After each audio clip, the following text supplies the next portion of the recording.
Secondly, Chloe and I have different ideas on terminology. I am very much an advocate of person-first language.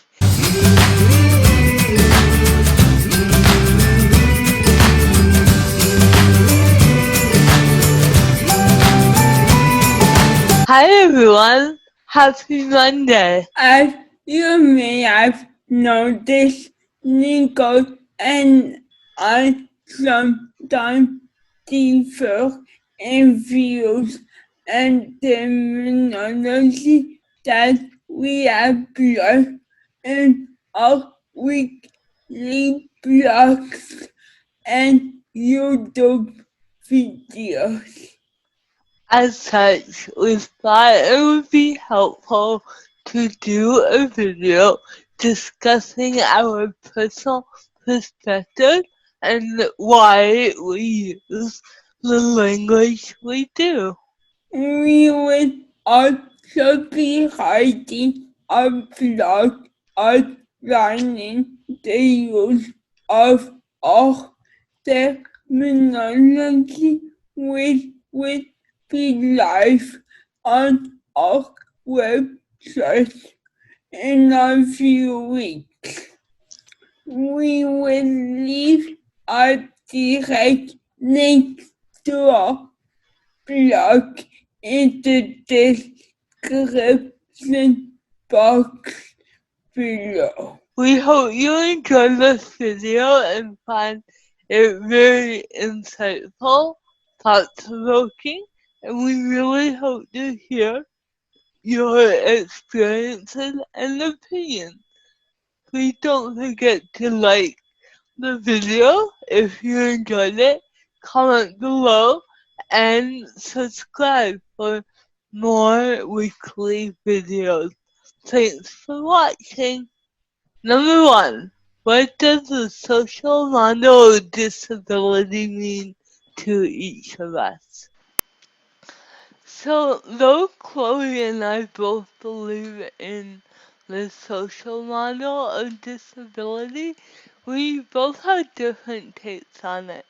In my perspective, the social model really helps shift the perspective of people with disabilities being, quote, broken, to recognizing many of the things that we may not be able to do are because of barriers created by society.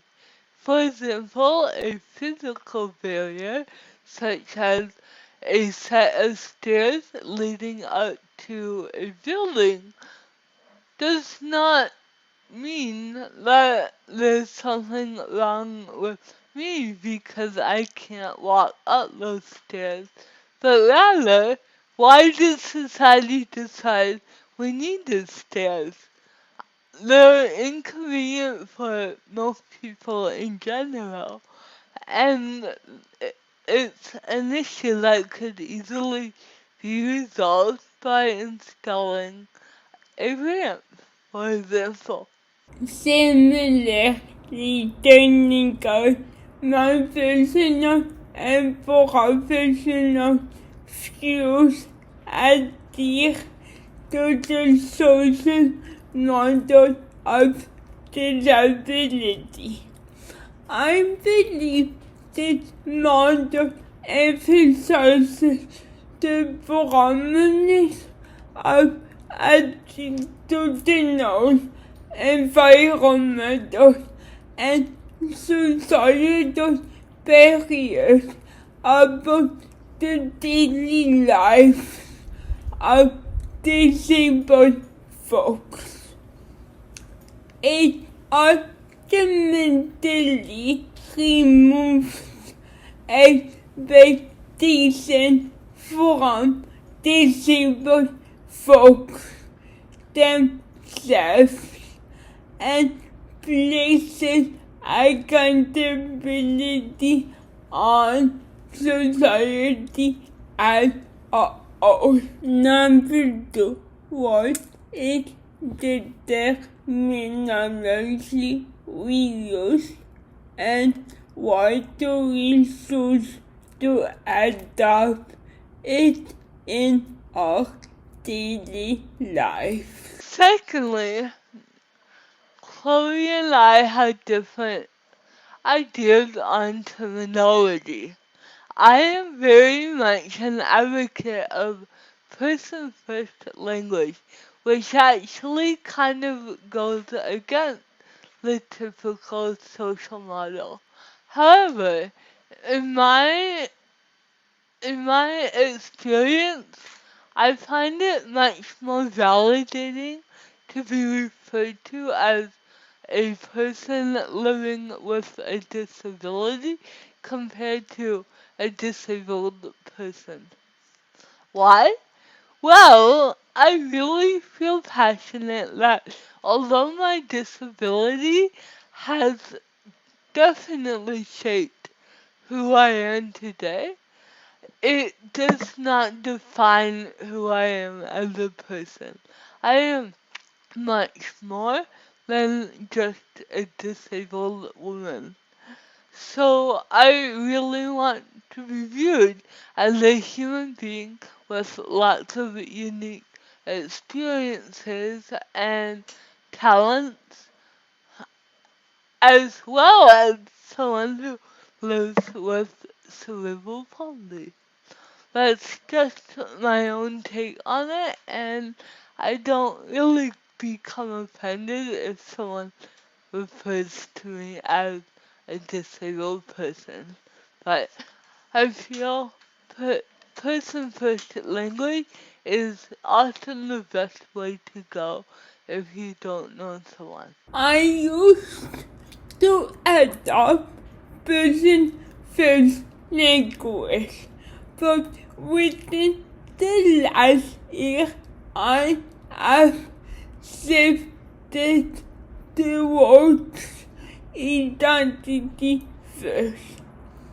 In my opinion, I find that by using identity first language, so in this case, disabled persons, I am embracing my disability and bringing it to the forefront of my lived experience. That being said, language remains such a significant debate within disability communities.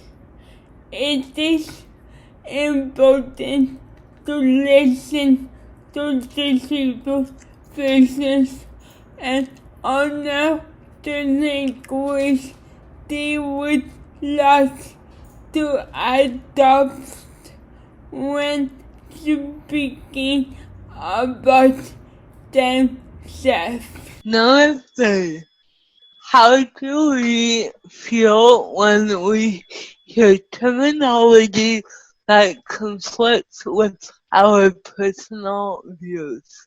I have a tendency to be really forgiving and understanding in these situations.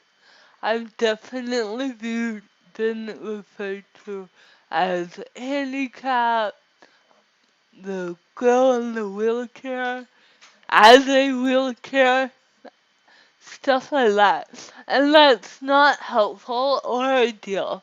However, I usually don't become offended or upset unless I know someone is trying to be intentionally hurtful. So in these situations, I might just try to gently correct them and say, yes, I am someone who uses a wheelchair. Or, oh, you noticed I live with a disability. Let's talk about that.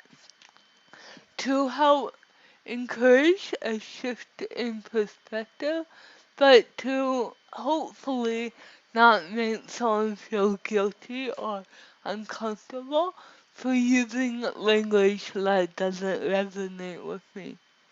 So those are my experiences, and I hope this is helpful in you understanding why I write and speak using the words I do. I will be completely transparent. Using incorrect terminology when referring to accessibility and disability is honestly one of my biggest pet peeves. While I recognize that not all folks have similar knowledge and lived experiences pertaining to accessibility and disability, I believe that there should be a basic and obvious understanding when it comes to respectful language. For instance, I often get referred to the wheelchair in different circumstances. While its application may be unintentional, this is completely demeaning and strips away my identity as a human being.